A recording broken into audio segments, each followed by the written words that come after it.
கடைகளே okay பழச மறக்கூடாது இல்லை ma'am.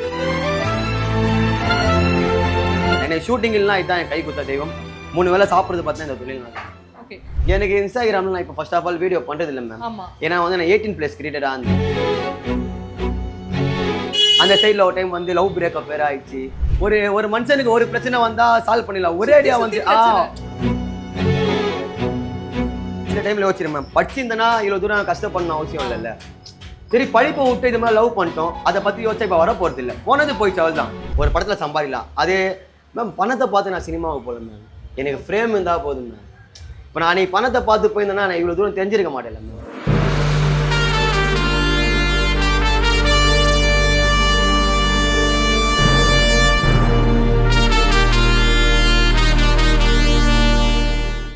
நேயர்களுக்கு வணக்கம். இன்னைக்கு சொர்க்கவாசல் திரைப்படத்தின் மூலமா சினிமாவுக்குள்ள என்டர் ஆகி ஃபீனிக்ஸ் திரைப்படத்துல ஒரு சூப்பரான ஒரு பெர்ஃபார்மன்ஸை கொடுத்த ரிஹான் ரியோ அவர்களை தான் இன்னைக்கு நம்ம மீட் பண்ண போறோம்.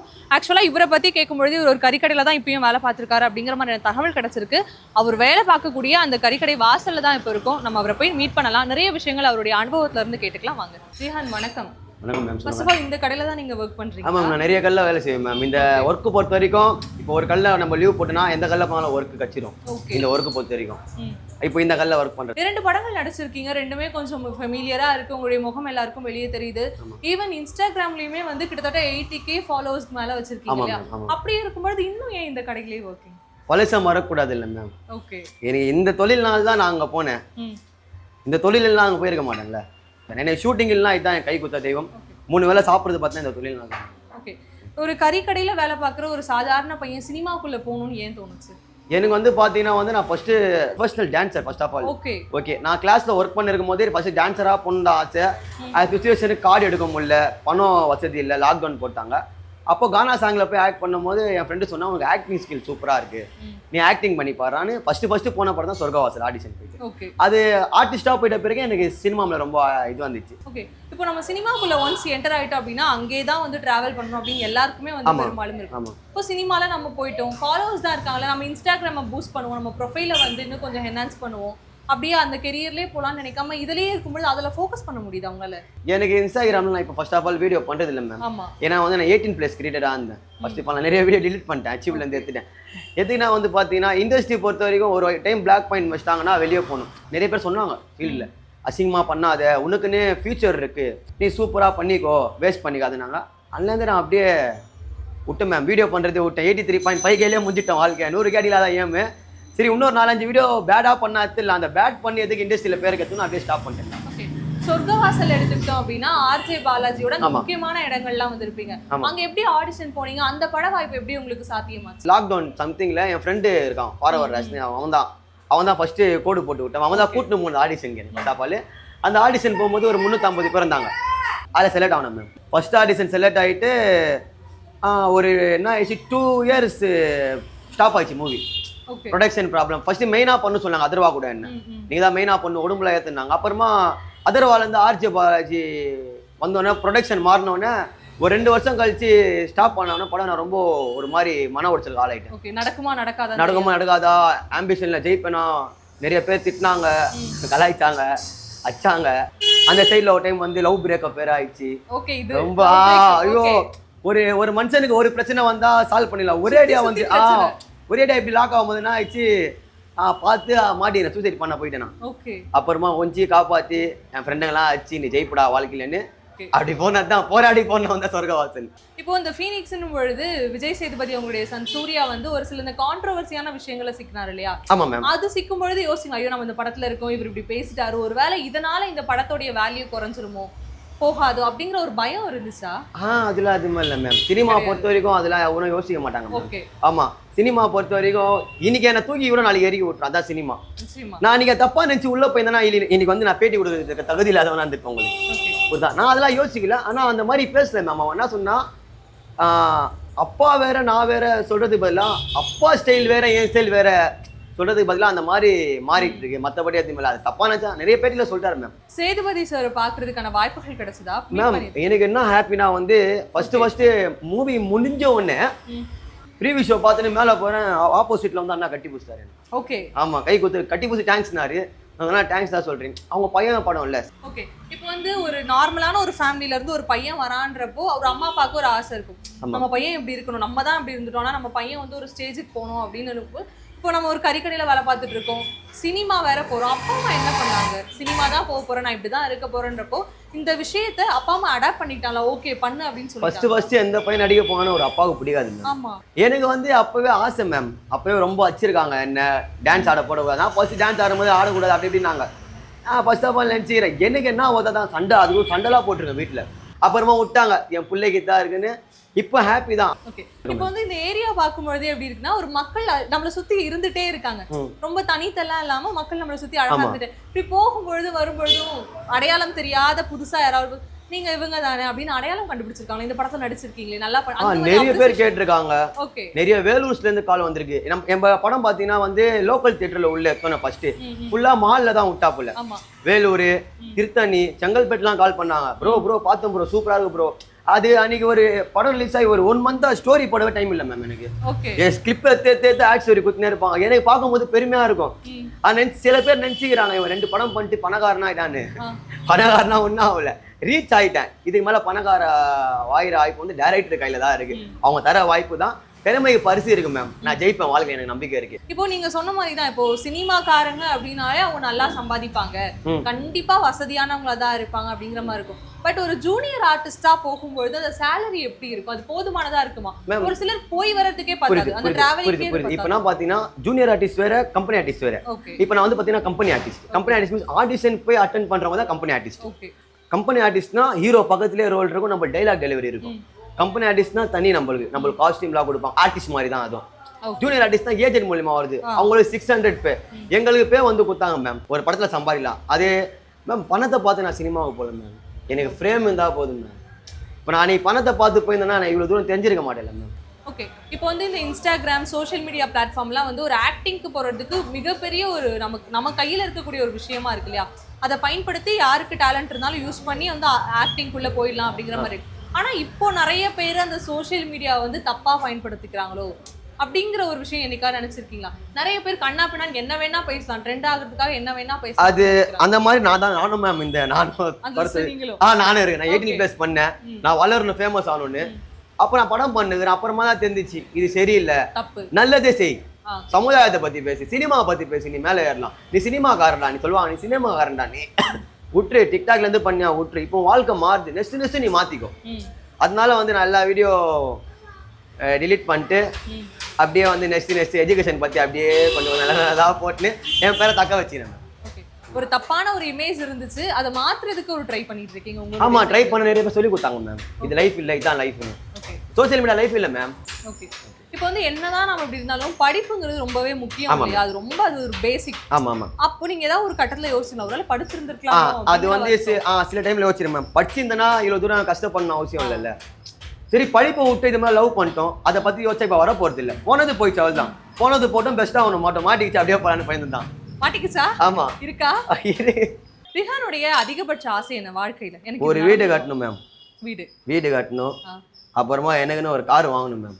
கார் வாங்கணும்னு ஆசை ரொம்ப. ஒரு நார்மல் ஷிஃப்ட் தலை மாதிரி ஒரு ஷிஃப்ட், ஒரு காரு, அக்காவை மேரேஜ் பண்ணி வைக்கணும், ஒரு கறி கடை வச்சு அப்பாவை உட்கார வைக்கணும், அதுதான் ஆசை. இப்போ வந்து மிடில் கிளாஸ் இருக்க ஃபேமிலி ரொம்ப கீழே இருந்து ஏறி வர ஒவ்வொருத்தவங்களுக்குமே தெரியும் அந்த சொந்த வீடு அப்படிங்கிறது எவ்வளோ பெரிய ஆசை அப்படிங்கிறது. நமக்காக ஒரு குடிசையோ ஏதோ ஒன்று சொந்தமா இருந்துராதா அப்படிங்கிற ஒரு விஷயம். அந்த சொந்த வீடு உங்களுக்கு ஏன் அவ்வளோ முக்கியம்? ஏதாச்சும் ஒன்று நடந்திருக்கா? வாடகை வீட்டில் இருக்கும்போது இதெல்லாம் நான் ஃபேஸ் பண்ணியிருக்கேன். ஆமாம் மேம். இப்போ வந்து பார்த்தீங்கன்னா சாப்பாடுக்கும் எங்கள்கிட்ட காசு இல்லை, எங்கள் அப்பா வாடகை கட்டுவார் மேம். எங்கள் அப்பாவுக்கு இது வரைக்கும் ஒரு கடன் இல்லை, இது வரைக்கும் எங்கள் அப்பாவுக்கு ஒரு கடன் இல்லை, அக்காவுக்கு கடன் இல்லை. நான் தான் கடன் திட்டுவார் அசிங்கசியமா, என்ன ஏன் வட்டிக்கு வாங்கி வச்சுக்கிறேன், எது தேவையில்லாமல், இல்லைப்பா இந்த மாதிரி ஆயிடுச்சுப்பா, அந்த மாதிரி ஆயிடுச்சுப்பா, பண்ணாதப்பா, அட்வைஸ் பண்ணுவாங்க மேம் வீட்டில். மேம் வீட்டில் 3 பேரும் ரொம்ப பாசம் என் மேலே. ஒரு 10 மணி வீட்டுக்கு ஒரு நாள் ஃபோன் வந்துடும் எனக்கு. எங்கள் அப்பா எது பார்ப்பா அங்கே போவாது, இது வரைக்கும் அட்வைஸ் பண்ணுவார் எங்கள் அப்பா. நான் ஷோவில் இருக்கேன்ப்பா, அப்புறமா பண்ணுறப்பா, என்னப்பா 2 வார்த்தை பேசுகிற, ஃபோன் கட் பண்ணுறேன். நான் அப்போ யோசிப்பேன், நம்ம ஒரு டைமில் படத்தை பார்த்து யோசிப்பேன் சில பேருக்கு அப்பா எல்லாமே எவ்வளோ கஷ்டப்படும், நம்ம அப்பா இருக்கும்போது நக்கலாக ஃபோனை கட் பண்ணுறோம் சொல்லலாம். சில டைமில் கொஞ்சம் நேரம் ஜாலியாக பேசுவேன், அப்பா வரேன் பார்க்கிறேப்பான்னு. இப்போ யோசிக்கிறேன் நான் லைஃப்பில் எனக்கு வந்து பார்த்தீங்கன்னா வந்து இவ்வளோ எனக்கு பண்ணும் போது நான் அவங்களை பண்ணாமல் இருந்தால் தப்பாயிடுவாங்க, பண்ணியா. ஓகே, இப்படிப்பட்ட ரொம்ப அன்பை கொடுக்குற அம்மா அப்பாவுக்கு, அக்கறையா இருக்கிற அக்காவுக்கு, இவங்க எல்லாருக்கும் ரிஹான் என்ன பண்ணணும்னு ஆசைப்படுறாரு? அதான் மேம், ஒரு இப்போ வந்து ரொம்ப கஷ்டமாகறாங்க அம்மா, அங்கங்கே போகிறாங்க படிப்பு சொல்லி தரத்துக்கு. இன்னும் ஒரு கூட சீக்கிரம் ஒரு வருஷத்துல சீக்கிரமா என்னால் முடிஞ்ச வரைக்கும் ப்ராக்டிஸ் பண்ணி என்னால் முடியும் நிறைய 4-5 படம் பண்ணிட்டு ஒரு ரீச் ஆகிட்ட பிறகு ஒரு சொந்த வீடு கட்டி எங்கள் அம்மாவை உட்கார வச்சு பாவணும் ராணி மாதிரி. எங்க அப்பா வேலைக்கு போகாம ஒரு கறி கடை வச்சு எங்க அப்பா உட்கார வைக்கணும், ஒரு மேனேஜரா ஒரு ஓனரா உட்கார வைக்கணும். அக்காவை சீக்கிரமா கல்யாணம் பண்ணி கரையை வைக்கணும் மேம். எனக்கோசரம் மேரேஜ் பண்ணிக்காம வீட்டு வாடகை அவங்க தான் கட்டுனுக்குறாங்க. இப்ப தம்பி செட்டில் இல்லையே, நான் போயிட்டு நான் யாரு பார்ப்பாங்க. எனக்கு இப்போ அவங்க போயிட்டாங்கன்னா அவ்வளவுதான் மேம், நான் முடிஞ்சிச்சு என் கதை. சினிமா விட்ட மாதிரி ஆயிரும் வாழ்க்கை வந்து. அக்காவுடைய பேரு? அக்காவை பேர் ராஃபியா. ஆமா அப்படியே அதான் மேம், அதனால தான் மேம் அப்படியே என் கஷ்டத்தை அப்படியே மனசோட போட்டுன்னு அப்படியே ரன் பண்ணுகிறேன். ஒரு சில விஷயங்கள் நமக்கு என்னதான் வலி இருந்தாலும் அப்பா அம்மாட்ட காமிச்சிக்க மாட்டோம், அக்காட்ட சொல்ல மாட்டோம் இல்லையா? டக்குனு கோவப்பட்டு போயிருப்போம், ஆனா சாரி சொல்லணும்னு தோணும், சொல்லியிருக்க மாட்டோம். இது ஒரு சான்ஸா இருக்கு அப்படின்னா கரெக்டா சொல்றீங்க. இந்த இடத்த ரெஜிஸ்டர் இல்ல நீங்க கரெக்டா சொல்றீங்களா? ஜோஸ் எங்கேஜ் பாக்குறீங்களா? இல்ல எனக்கு வந்து ஒரு மாதிரி பண்ணாரு எப்படி கரெக்டா கண்டுபிடிச்சிருக்காங்க. இப்போ வந்து இந்த இடத்த பயன்படுத்திக்கிறீங்க அப்படின்னா அவங்களுக்கு என்ன சொல்லுவீங்க? ஒரு சாரியோ எப்படி சொல்லுவீங்க? அதெல்லாம் சொன்னதே வாழ்க்கையில சொல்லுங்க. ஒரு சாரி சொல்ல வேணும்ல. நம்ம அப்பா அம்மாவை எவ்வளோ ஹர்ட் பண்ணியிருப்போம், இல்லை அப்பா அம்மா நமக்காக செஞ்சிருப்பாங்க. சில டைம்ல உட்காந்து யோசிப்பேன் மேம், நான் வீட்டில் ஏதாச்சும் பண்ணிட்டேன், நான் வந்து தேவையில்லாமல் பண்ணிட்டேன் மேம். நான் வந்து சாப்பாடு பசி தாங்க மாட்டேன் மேம். சாப்பாடு இல்லைன்னா அம்மா தச்சுக்கிட்டுலாம் பாருங்க வீட்டில். அந்த மாதிரி டென்ஷனில் பண்ணிட்டு வீட்டில் வெளியே வந்து உட்காந்து அப்புறமா சாப்பாடு சாப்பிட்ட பிறகு யோசிப்பேன், தேவையில்லாமல் பண்ணிட்டோம், நம்மளுக்கு தான் லாஸ், நம்ம உடம்புல அடி போடுது, ஐயோ அம்மா வேற கஷ்டப்பட்டுன்னு அந்த மாதிரிலாம் யோசிச்சிருக்கேன் மேம். நான் அக்கா எவ்வளோ சாக்ரிஃபைஸ் பண்ணியிருக்காங்க, அவங்களுக்கு ஒரு தேங்க்ஸ் சொல்லுங்க. தேங்க்ஸ்மா உங்களால் தான் நான் கண்டிப்பா ஒரு ஆக்டரா அவங்க பையன் வந்து கண்டிப்பா பெரிய எடுத்து கூட்டு போய் நிப்பாட்டுவேன், எழுதி வச்சு அவங்க வாழ்க்கையில. இப்போ சினிமா எடுத்துக்கிட்டோம்னா ரிஹானுக்கு யார் அவங்களை இன்ஸ்பயர் பண்றாங்க? எனக்கு இவங்களை பிடிக்கும், இவங்கள மாதிரி நான் ஒரு சினிமாவில் ஒரு இடத்துக்கு வரணும். தனுஷ் மேம். தனுஷ் ஏன் ஸ்பெசிஃபிக்கா தனுஷ்? எண்ணம் போல் வாழ்க்கை கரெக்டா இருக்காரு மேம். கண்டிப்பா. ஓகே, இப்போ ஒருவேளை தனுஷ் சார் கூட வந்து ஒரு சேர்ந்து நடிக்கிற ஒரு வாய்ப்பு கிடைக்க அப்படின்னா என்ன மாதிரியான ரோல் எதிர்பார்ப்பீங்க? சும்மா நடந்து வந்தாலே போதும் மேம். நடந்து வந்தாலே போதும். ஆமா, ஒரு நாள் மேம் எப்பவும் வந்து ஒரு ஆக்டர் வந்து யோசிக்கிறது பாத்தீங்கன்னா ஒரு படம் போனா கூட அவனுக்கு ஃப்ரேம் இருக்கா, டைலாக் இருக்கா யோசிப்பாங்க மேம். எனக்கு பொறுத்த வரைக்கும் பாத்தீங்கன்னா இப்போ நெக்ஸ்ட் மூவி நான் பண்ணும் போது எனக்கு பணம் வேணாம், எனக்கு குட் ஃப்ரேம் டைலாக் இருந்தா போதும் மேம், ஜெயிச்சிருவேன் வாழ்க்கையில. பணம் எப்போ வேணாலும் சம்பாதிச்சுனா பேர் சம்பாதிக்க ரொம்ப கஷ்டம் இல்லை, இப்போ பிக் ஸ்கிரீன்ல பேர் சம்பாதிக்க ரொம்ப கஷ்டம் இல்லை. ஓகே, இப்போ இந்த சண்டை காட்சிகள் இந்த ஃபைட் சீன்ஸ் எல்லாம் நடிக்கும் பொழுது நிறைய ஆபத்துகள் நடக்குது. உங்களுக்கு ஏதாவது அதோ கிஞ்சி இருக்காங்க சண்டை காட்சி? அடிபட்டிருக்கு ஃபீனிக்ஸ்ல. இல்ல ஆமா அடிபட்டு இருந்துதாங்க எனக்கு. இன்னும் அவன் கால் அடிக்கும் போது பட்டு அந்த டெஸ்ட் கண்ணே ரெட் ஆயிடுச்சு. அப்புறமா இந்த ஷோல்டரில் அடிபட்டிருக்கு, நிறைய அடிபட்டிருக்கு மேம். ஸ்டண்ட்டு பண்ணுறது தான் மேம் வாழ்க்கையே கஷ்டம், பாவம் மேம். ரொம்ப சொன்னேன், நாங்கள் போகிறோம் உட்காரோம் டைலாக் சொல்கிறோம், ரகட்னா ரகட் தரோம், லவ்னா ரொமான்ஸ் அந்த மாதிரி லுக்கு கொடுத்துட்டு போயிடுறோம். அண்ட் தென்னு வந்து பார்த்தீங்கன்னா ஸ்டென்ட்டு டூப் போகிறான், அப்போ ரொம்ப கஷ்டம் தான். இப்போ பீட்ரிகன் மாஸ்டர் அவங்க உடம்பு ஃபுல்லாக ப்ரோக்கன் அவர். ஆமாம், மாஸ்டர்களுக்கு அடிப்படும் மேம், அடிப்பட்டவன் தான் மேம் மாஸ்டராக வந்து நிற்கிறாங்க. இப்போ வந்து நம்ம வெளியில இருந்து பார்க்கும்போது சினிமானா இதுன்னு நமக்குள்ள ஒரு எண்ணம் இருக்கும்ல, உள்ள போனதுக்கு அப்புறம் நம்ம நினைக்கிற மாதிரி சினிமா கிடையாது, சினிமானா இதுல இவ்வளோ விஷயங்கள் இருக்குன்னு ரிஹான் தெரிஞ்சுக்கிட்ட விஷயம் ஏதாச்சும் இருக்கா சினிமாக்குள்ள போனதுக்கு பிறகு? மேம் நல்லா பார்த்தவங்க உள்ள போறதும் கஷ்டம், உள்ள போனாலும் கஷ்டம். ஓகேவா? தென் நான் சொல்றேன்னா நம்ம இப்போதான் ஆக்டர் ஆகிறோம். ஒரு பெரிய ஆக்டர்னா கேர் ஒன்று கொடுப்பாங்க, அவங்க உட்காருவாங்க, ஷார்ட் அப்போ வருவாங்க. எங்களுக்கு அப்படி இல்லை மேம், வாய்ப்பு தெரியுதே பெரிய விஷயம். தப்பா பேசியிருந்தா சாரி. ஓகேவா? இப்போ 7 மணிக்கு ஷாட்டுக்கு போறோம்னா எங்களுக்கு ஷார்ட் மதியம் 2 மணி கூட இருக்கலாம், ஈவினிங் 4 மணி வரைக்கும் இருக்கலாம். அது வரைக்கும் நாங்கள் உட்காந்து தான் இருப்போம், வெயிட் பண்ணா இருப்போம். எங்களுக்கு ஃபுட்டு கிட்டு டீ கீழே வந்துடும், உட்காந்து இருப்போம், வெயிட் பண்ணுவோம். என்னடா டைம் வெயிட் பண்ணணும், கிளம்பி வந்தோம்னா முடிஞ்சிச்சு. அதெல்லாம் அதான் கஷ்டம், புரியுதுங்களா? இப்போ ஷார்ட் வச்சிட்டாங்கன்னா இருக்கும் ஷார்ட் 4 ஹவர் 5 ஹவர் நவரவும் முடியாது, ரோலிங் பிரேக்ல தான் போய் சாப்பிட முடியும். அதான் நிறைய இருக்கு மேம். சினிமாவை பொறுத்த வரைக்கும் ரிஹானுக்கு இருக்கக்கூடிய மிகப்பெரிய ஆசை என்ன? யார் இருந்தாலும் ஹீரோ ஆகணும் ஆசை, நம்மளுக்கு ஹீரோலாம் ஒரு கேரக்டர் ஆர்டிஸ்டா வந்தா போதும். Character artist. இந்த ரக்கடான ப்ரொபோசல் சீன்ஸ் எல்லாம் இருக்கும்ல, படத்தெல்லாம் பார்த்துருப்போம்ல, அந்த மாதிரி எங்களுக்கு ஒரு ப்ரொபோசல் சீன் இல்ல நீங்க ஆக்ட் பண்ண ஏதாவது ஒரு சீன் இப்போ எங்களுக்கு பண்ணி காட்ட முடியுமா படத்துல வந்து காட்சி? இதோ ஃபீனிக்ஸ்ல உட்காந்து இருப்பேன், சூர்யா பாப்பான், உட்காந்து இருப்பேன். என்ன தல அவன் தான் கத்தி ரத்தம் பார்க்குமா, நாங்க வெட்டினாலும் பார்க்கும் தல. நீ யாருன்னு எனக்கு தெரியும், நான் யாருன்னு எனக்கு தெரியும், நான் வச்சுன்னுக்கிற 3 கிலோ சாமான் தெரியாது அல்ல, தொட்டியை தேடி ஆடுங்க வருது. ஓகே, இப்போ வந்து இவங்க நேரா ஒரு பொண்ணு இருக்குன்னு வச்சுக்கோங்க, எங்க கேமராமேனோ இல்ல கேமராவோ பொண்ணுன்னு வச்சுக்கோங்க, ஒரு ரக்கடா ஒரு ப்ரொபோசல் பண்ணுங்க பார்க்கலாம். கேமராக்கு ரக்கடா? ஆமா ரக்கடா. ரொமான்ஸா கூட பண்ணலாம் மேம், அது பண்ணலாம். பை டியூட் ஹாய், நான் பார்த்துனே இருக்க போயினே இருந்தா எப்படி எத்தனை நாள் தான் நாங்களும் பின்னாடி வருது, அம்பு வச்சுன்னு ஹார்ட்டை காட்டினா போதும். லவ் வந்துடும். ஓகே ஓகே, அவர் யாருக்கும் இந்த நிகழ்ச்சி மூலமா ஏதோ ப்ரொபோசல் ரெஜிஸ்டர் பண்றாரு. சும்மா ஒரு லவ் ஸ்டோரி போட்டாவே ஒரு 10 பேர் கேட்பாங்க எந்த பொண்ணு எது பொண்ணு. அந்த மாதிரி நிறைய பார்த்துருக்கேன் மேம்.